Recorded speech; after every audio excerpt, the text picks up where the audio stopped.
ATI high current tool module contact tip and wave spring replacement procedure.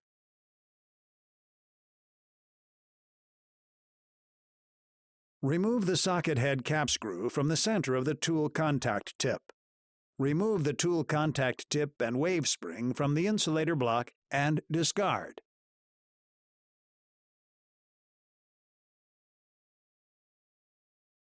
Apply a liberal amount of non-hardening conductive silver grease to the mounting surface of the new contact tip. Insert the new contact tip and new wave spring into the insulator block.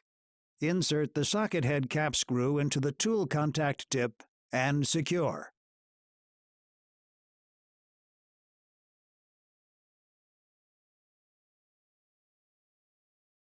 Tighten the M3 socket head cap screw to 10-inch pounds.